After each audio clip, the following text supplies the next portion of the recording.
My name's Narain, and I live here in Montreal in Spain. I help facilitate the Mastery of the Self retreats here.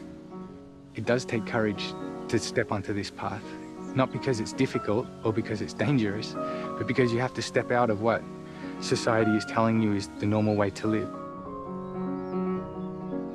And becoming a father has been the most amazing experience for me because I see the wonder and the innocence of the pure awareness that Sophia is.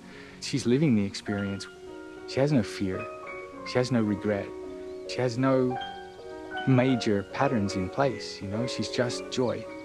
And it's just another place where I'm reminded of what we're here to experience. There's no need for that to disappear.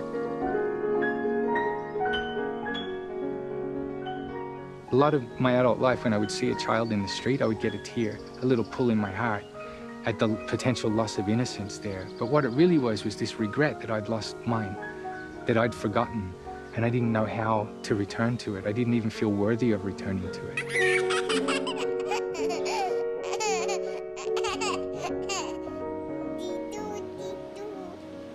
I think babies and children are so sensitive and so receptive to energy and to intentions and also to when parent is stressed or not. You know, and any time I have gotten agitated or reactive or something, Sophia's an instant mirror. She'll reflect back that, is that funny?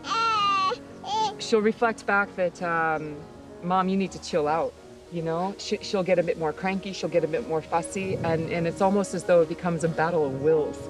And then I realized, hang on a sec, I'm trying to control this situation. And the moment I let go, she relaxes. I mean, it's quite amazing. Oftentimes when I'm putting her to bed at night, I'll just meditate, and she must feel it because she ends up going to sleep. It's better than any kind of nursery rhyme or you know, CD.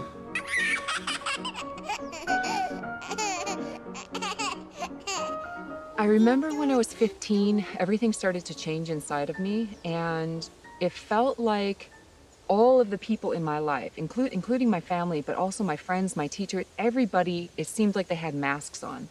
They had one mask for their teacher, and then they had another mask for their boyfriend, and then they had another mask for this friend, and nobody seemed real. And it bugged me. And then I realized I didn't even know how to be, because I didn't know who I was. And so there was this fervent desire to find out who I was. And I knew that it was going to be more than, all right, I'm a 15-year-old girl, I'm from Michigan. I knew it was more than that, but I didn't know what it was. I really started to ask the big questions, you know, who am I? Why am I here? What's the meaning of life? And I took philosophy classes, and they were interesting for about a week. And I realized it was just a bunch of mental information, and it didn't satisfy me. And so I finished high school. I went to a year university, and I thought, this isn't for me. I'm not learning what I really want to know. So I took off traveling, much to my parents' chagrin. So I had the backpack, the dog named Eclipse, and my hair became in dreadlocks. And I just traveled around the United States looking for the truth. Finally, a year later, I climbed to the top of this mountain. I just said, I'm ready. I want to be shown who I am. I want to wake up. I want to live my life's purpose, help, because I don't know what that is. And I kind of waited for something to happen, you know, like a rainbow or a clap of thunder, and nothing happened. So I was like, okay. So I climbed back down the mountain, and as soon as I got down, I ran into this gentleman who'd I'd known before, and he gave me a book. And the book was called Ascension by MSI, and I read it cover to cover. And then he said, out of the blue, I really feel to offer to pay for a retreat for you. And so, you know, I'm 19 years old. I thought, oh, cool, a retreat, okay. I had no idea what it was about. So I got myself there, and once I learned the techniques, for me anyway, I thought, this is it. I grew up in a household where my mom was very Christian. Right from as young as I can remember, actually, I had a burning desire to serve God somehow, to find some purpose. I knew there was something that I was here to do. But something I always knew that representation, what Jesus represented, was an inner path to having a direct experience of God within. I knew that. I don't know how I knew that, but I knew that. God is a word that sparks a lot of concepts in people and a lot of reactionary concepts in people because it's such a loaded word. For me, it isn't a loaded word. It clearly is a word that, in the language that I've developed in this lifetime, fits the experience. It's not some separate being. It's not some experience which is outside of you. It's this free space of your own awareness that lies just beyond the movement of the mind. You can call it light. You could call it love. You could call it freedom. You could call it joy. Whatever you call it is irrelevant, but to experience it is the invitation of your entire life. There was always this sense of something missing inside. And sometimes that was just a gentle kind of, this isn't quite it. And sometimes it was quite a dark place to be. So there was a lot of extremes in the way that I experienced it, but it was constant. And so I was always very, very non-committed with anything that other people would consider the normal path in life. There was a lot of great opportunities that came to me, but I never really gave myself to them because I was always waiting for this divine purpose to come.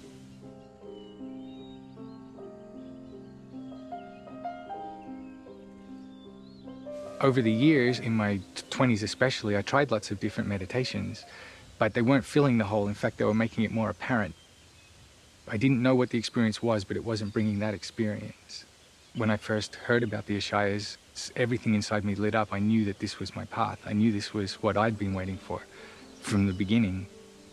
The first time I ascended, I closed my eyes, I introduced the first technique, and everything disappeared. Every sense of a limited individual me disappeared into this space that was absolutely aware, perfectly free.